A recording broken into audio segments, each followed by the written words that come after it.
بسم الله الرحمن الرحيم والصلاة والسلام على أشرف الأنبياء والمرسلين وعلى آله وصحابته ومن تبعهم بإحسان إلى يوم الدين. اللهم لا علم إلا ما علمتنا إنك أنت العليم الحكيم. اللهم علمنا ما ينفعنا وانفعنا بما علمتنا وزدنا علما. اللهم اشرح علينا حكمتك وانشر علينا رحمتك يا ذا الجلال والإكرام. وصل اللهم على سيدنا محمد وعلى آله الكرام. ولا حول ولا قوة إلا بالله العلي العظيم. Alhamdulillah. Inshallah, I'm going to follow this book, which is a book written by Sajiko Murata and William Chittick, called The Vision of Islam, and I'm going to follow it quite closely. I would appreciate if people read the sections for this week, if you could read the preface, the introduction, and then up through Islam. So that will be 34 pages. And careful reading would be advantageous. I would also hope that we're able, I think the class is small enough, to have some discussion about it towards the end of the class. I want to say I taught this book once before to a group of non-Muslim teachers, and I personally think it's probably the best thing in English that I've seen as a basic introduction. It's actually not that basic because it's actually quite deep exploration of the tradition of Islam. And in just rereading this section, I've actually read it a few times, but in rereading this section I was remembering why I like the book so much. So I think that people will enjoy it. I think it's useful also for Muslims, not just for non-Muslims. What I appreciate about the book is that there's two ways religion is looked at in the West. They call them, in vocabulary of religious tradition in universities, normative approaches and descriptive approaches. A descriptive approach is the more common approach. It's the anthropological approach. It's an approach that looks at how a religion manifests itself in a society, how people behave, how they express their religion, the practices. This will include folk practices as well as practices instituted by the religion. It will also bring up some very bizarre things because human beings do very strange things, and they will often do them in the name of religion, and so that will be seen as part of the religion, and that from the perspective of a scholar of the religion, by a scholar I mean a devotional scholar, because again, in the West they differentiate between devotional scholars and between scholars, what Dr. Cleary sometimes calls scholars for dollars.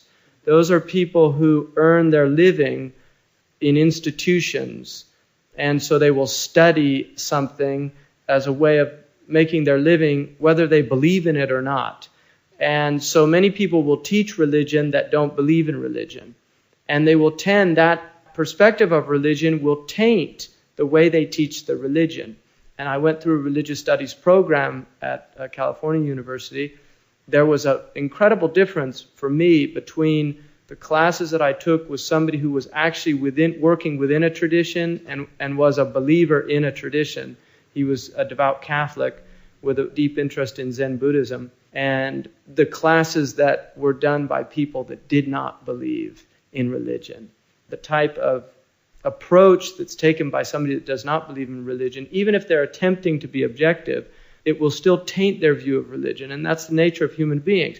We look at everything through filters, and anybody that looks at Islam will look at it through filters. Now, Muslims will look at their religion invariably, and they point this out in the introduction, defensively, because they believe in it, whether they really understand the religious tradition or not. There are some Muslims out there that I think if they found out what their religion really said, they might even leave their religion, because it's inconsistent with their view of the world.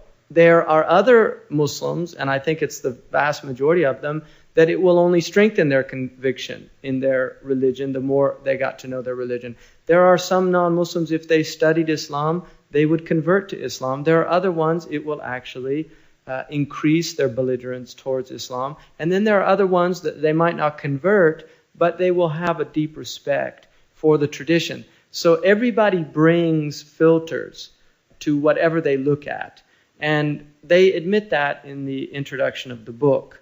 So what I want to do is just look here a little bit quickly at the preface and then go into the introduction. One of the things that they explain that they're attempting to do is explain Islam both to Muslims who, as a general rule, know nothing about their religion but are defensive. And that is very true. Most Muslims don't know anything about their religion in any deep sense of the word. If you actually ask them to tell you things, you would be surprised at how ignorant many, many Muslims are.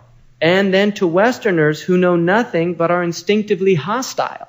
So you're dealing in an environment. One of the things that Dr. Cleary says in his book, it's an introduction in his book called Zen Koans.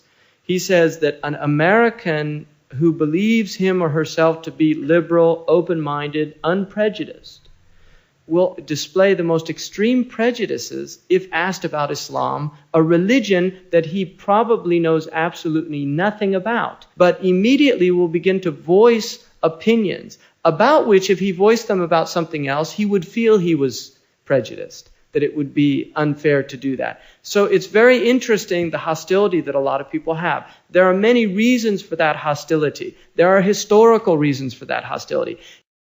Islam, for centuries, was the most powerful force in a large part of the world. For that reason, other peoples either lived reasonably harmoniously with the Muslims. For instance, the Chinese. The Chinese traditionally had very good trading routes with the Muslims. You know that China is actually bordered by several Muslim countries. And then a large segment of China became Muslim. And there's indication that the Chinese actually very early on were introduced to Islam. And within the Chinese tradition, in one of the books written by a Chinese scholar, they say actually that a delegation of Chinese was sent to Medina to meet with the Prophet ﷺ. And another delegation met with Umar ibn al-Khattab. So the Chinese early on became exposed to Islam and had actually quite good relations with the Muslims. There were battles. In fact, early on in the 8th century, when some of the Chinese paper makers were captured in a battle, they were taken to Baghdad and they taught the Muslims how to make paper, because paper was invented in the 1st century AD by a Chinese man, Cailun, who is considered really one of the most important figures in history because of that invention. So the Muslims had good relations. They had generally good relations with the Africans. Many of the African peoples became Muslim. In Black Africa, Black Africans were taken as slaves often, so there was some antagonism, definitely between the southern Black Africans. Many of them became Muslim. Antagonism continued on in West Africa because of the slave trading that went on. And often they were Black African Muslims, but they would go down into places like the Igbo land in Nigeria or the Yoruba. Many of the Yoruba became Muslim, but there was antagonism. So in some areas you had good relationships based on trading, and in other areas you had problems. Now, the West generally has had an antagonistic relationship with Islam. Initially, that is not always the case, and there are extraordinary cases of cultural flourishings that occurred, certainly during periods of time in Spain when Muslims and Christians and Jews actually lived together harmoniously and quite productively. There are other periods when they did not. For instance, a large segment of Italy was under Muslim rule for a period of time, and the Pope actually paid jizya for 80 years, according to Arnold Toynbee.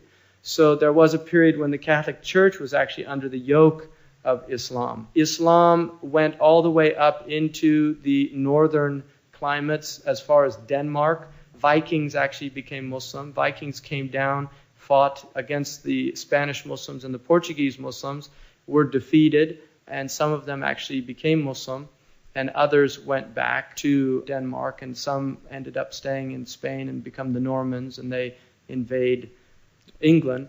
Then you have also the Irish. The Irish connection is a very interesting connection. The Irish connection to the Muslims is very old. It predates certainly Protestant Christianity that comes into Ireland, and there have been monasteries with Arabic writing found in Ireland. The Bismillah ar-Rahman ar-Rahim has been found in churches in Ireland. Irish music is heavily influenced by Andalusian Arabian music, which was influenced by Persian music, because that's really the source of most of the Islamic music that emerges. So a lot of this history is unknown. And the reason that it's unknown is because not very many people really read historical sources. Historians tend to be interested in certain areas. People that are interested in the Islamic phenomena in Europe would naturally be the Muslims, and very few Muslims that study history anymore, unfortunately. Ahmed Matar's book, which is called Islam in England, is an important book, but it's only the beginning, because there was actually, for instance, there was a Muslim period of Muslim rule in England. And there are coins that were coined in England with Bismillah ar-Rahman ar-Rahim on them. There were the renegados, who were Europeans that actually became Muslim and returned to their countries. English people rose to prominence in places like Morocco. There was an Englishman who became Muslim and ended up becoming a minister in Morocco. So the history, it's just immense what is out there and needs to be looked at. There have been periods of antagonism and periods that were not so antagonistic, but generally, the general rule is the Europeans felt that the Muslims were a deep threat to them. In Spain, one of the ways Spanish people say that things are fine is they say, no hay moros en la costa. There's no Moors on the coast. In other words, there's no Muslims around. That's still used in southern Spain as a way of saying I'm doing fine. Also, obviously, the Song of Roland, and if any of you studied literature and did the Norton's Anthology, you would have probably read the Song of Roland. The Song of Roland is in praise of defeating the Muslims and the loss of Roland at the hands of these bloody Moors. Charles Martel, when he defeats the Muslims at the Battle of Tours in the 8th century, this is a turning point for the Muslims. They turn back. They stop their conquest in Western Europe and turn back and focus on Spain. And for the next 800 years, Islam is in Spain, which is European Islam. And on the other hand, you had the Ottomans, who took up the idea of jihad and took up the idea of spreading Islam with the sword. And for that reason, they were constantly invading and attacking Christian Eastern Europe. And they get to Vienna, and people might not know, but the croissant is actually made by a Viennese baker after they defeated the Muslims in celebration of eating or devouring the crescent. So next time you eat a croissant, that's where it comes from.